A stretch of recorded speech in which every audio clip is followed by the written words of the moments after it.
when a one-legged girl whispered, "Can I sit here?" To a worn-out single dad, everyone expected him to ignore her, but what he said next made even the coldest hearts in the café soften. The café was louder than usual that Saturday morning. People chatted over steaming coffee cups, chairs scraped against the floor, and the smell of cinnamon rolls drifted through the air. But none of the noise mattered to Callie Rhodes, the 12-year-old girl standing nervously near the entrance. She tightened her grip on her crutch, her prosthetic leg stiff beneath her. She wasn't scared of falling, she was used to that. She was scared of the way people looked at her, or worse, the way they avoided looking at her. She had gone to her rehabilitation session alone for the first time today. Her mother promised to return in an hour, but the session finished early. Callie didn't want to stand outside in the cold, so she came inside the café. She simply wanted to sit, to rest, to be somewhere warm. But every table she approached was occupied, and every person pretended not to see her, except one. In the corner sat a man with tired eyes and messy dark hair, flipping through documents with one hand while his other hand gently ruffled the hair of a small boy drawing superheroes. The man's face held exhaustion, but also kindness. Callie swallowed hard. Something inside her whispered, "Try, just one more time." She limped forward, her crutch tapping softly on the floor. It felt like a mile-long walk. When she reached the table, she spoke so quietly she worried they wouldn't hear. Can I sit here?" The man looked up. For 2 seconds her heart sank, waiting for the usual polite refusal. But then the man's face softened. "Of course," he said. "I'm Harper Linwood, and this is my son, Milo."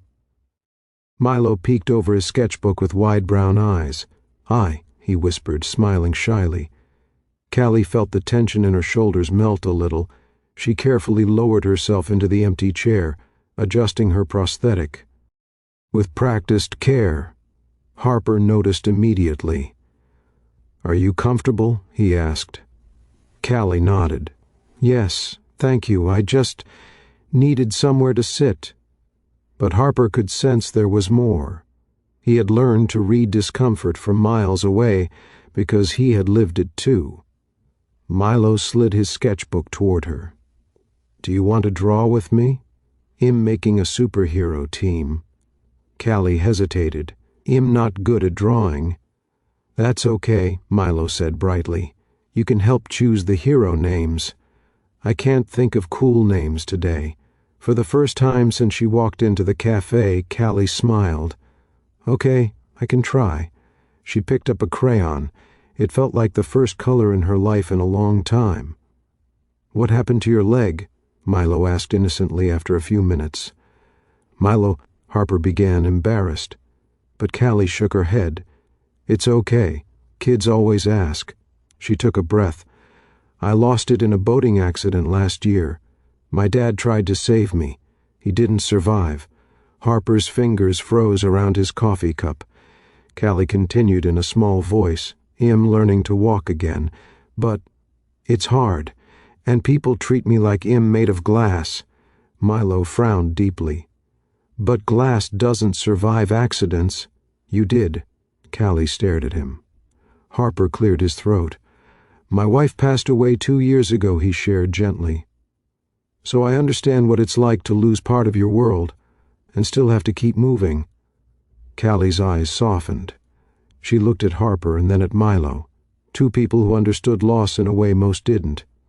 "Is it just you and Milo?" she asked. Harper nodded. "Yeah.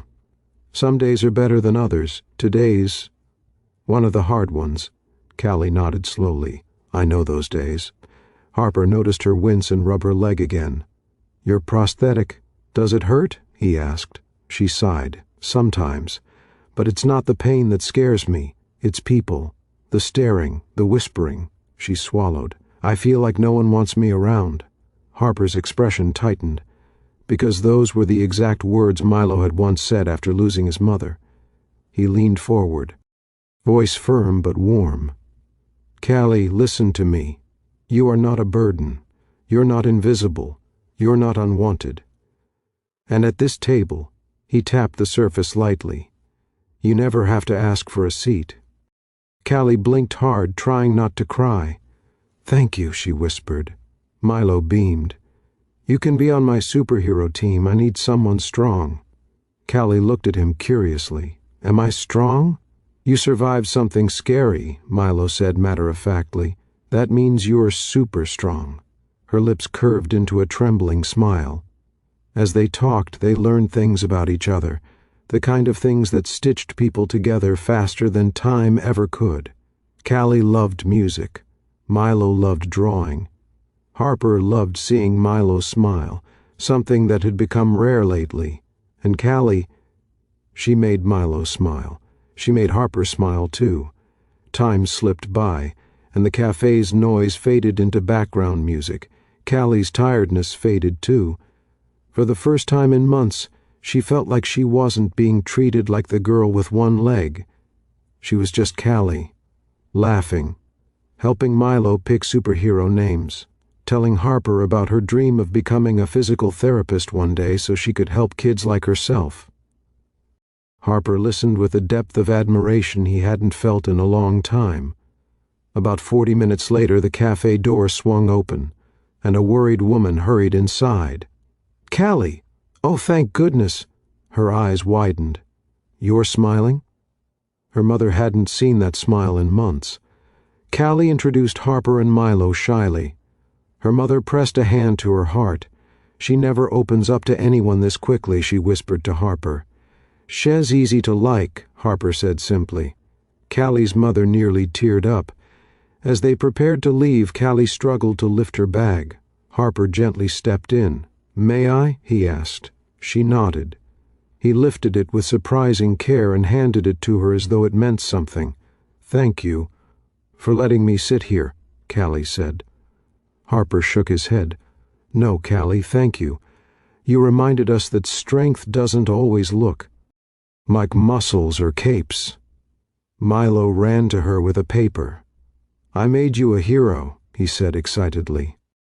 On the sketchbook page was a superhero girl with a glowing cape one leg, just like Callie. But she wasn't weak. She looked unstoppable. Below, in messy handwriting, Milo had written, Captain Courage, leader of the Super Squad. Callie covered her mouth. Tears spilled, but they were the kind that heal. She pulled Milo into a warm hug. Harper felt something inside him soften. A deep, quiet hope he thought had lost. As Callie walked toward the door with her mother, she turned back. Harper waved. Milo blew her a kiss. Callie whispered to herself, Maybe I wasn't broken. Maybe I was becoming someone stronger. And for the first time in a long time, she believed it.